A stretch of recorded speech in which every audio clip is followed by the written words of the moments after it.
Hi everyone, welcome to week 8. Over the past few weeks, we've been discussing the structuring of developmental psychology and the regulation of families in relation to the state, and how the structures of developmental psychology privilege particular ways of being and learning through early childhood education. So over the next few weeks, in weeks 8 and 9, we'll be deepening this conversation to take into account language and power in developmental research. So we'll be unpacking the concept of literacy that's very well known to our field and exploring the ways in which early childhood education is influenced by colonization and neoliberalism through language. So just a reminder, at the end of week 10, your Pecha Kucha assignment is due. So you'll be selecting a key concept that we've been discussing in this course. So some examples might be childhoods, gender, progress, colonization, age, care, multiculturalism, ability, individualism, time, neoliberalism, growth, and autonomy. So you can think with one of those ideas, or if you have another concept that you'd like to think with, you can email me and we can have a conversation about that. So your Pecha Kucha will share how you are coming to understand this concept and how you're making sense of it within your daily life. So this assignment is intended to encourage you to question, unpack, and critically think with one of these concepts closely and creatively. And in the next few weeks, I'll be giving some more information on how you might think with photography in this assignment.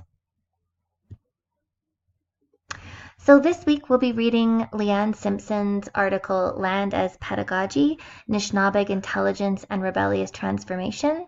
And we'll also be reading Erica Berman's text, chapter 9. Only pages 185 to 186 on the intro and turning to language sections, as well as pages 195 and 200 called Native Tongues Making Multilingualism Puzzling and Speaking with Feeling. So by Saturday at 11:55 p.m., watch the video Language is Our Lifeline by Joy Walkus and visit the Strong Start BC Operations Guide. You don't need to read the entire document, but look for areas within this document that speak to literacies and language. Also, post your week 8 notes to the Moodle forum. And then lastly, by Sunday at 11:55 p.m., participate in your group's 1-hour virtual collaboratory and draw on the questions that I've provided in Moodle. And lastly, respond to a classmate's week 8 notes.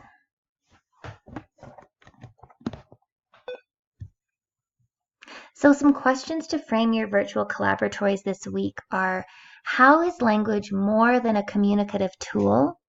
How might developmental assessments of children's linguistic abilities be a technology of Canada's settler colonial project?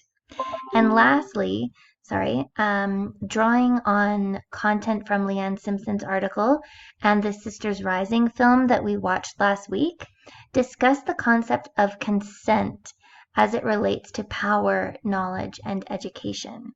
So if you want to choose one of these questions and delve really deeply into one of them, that's absolutely fine. You don't need to answer every single one, but just to think with. So turning to language, this week in Erica Berman's text, she writes about developmental psychology and how it perpetuates a myth that what comes before in life will predict what comes later. So language in this way is described as being learned through a linear progression of the simple to complex within a developmental framework. And this process is located within the brain of the child. So Berman also speaks about dominant conceptualizations of ability as being closely tied to language, more specifically English language. So this is a particularly challenging issue for people whose language is not English, especially in Canada. Speaking another language then becomes a deficit as it takes away from the strength of the English language. So as Berman speaks to this week, there are many issues in this understanding of language. There are issues in the technologies of assessment of children's language abilities.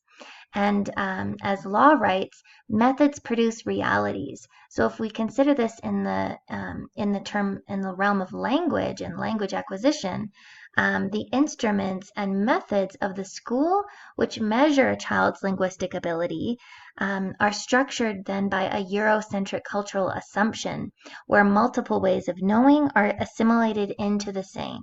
So these technologies of development structure and produce a particular language and way of knowing that is reflective of a Euro-Western meaning and ideal.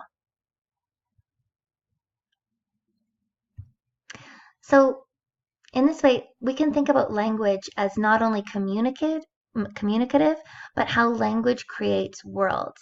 So language carries with it so much more than written and oral communication. There are histories alive in the speaking of words. So in this week's video by Joy Walkus, she reminds us that meaning cannot be fully or directly translated word by word. There is a contextual depth and way of being that is grounded through language. Language lives through its relations and with place and with others. Specifically, indigenous languages connects generations of people to their cultural roots and ways of knowing. And in this way, language lives beyond the codified apparatuses of grammar, spelling, and structure that govern Euro-Western language acquisition via education. So language in this way creates worlds. So as Berman writes this week, rights to language allow for particular ways of participating in the world. And colonialism reinforces the dominant use of English in global economies and sort of perpetuates this binary between the global north and global south power axes via language.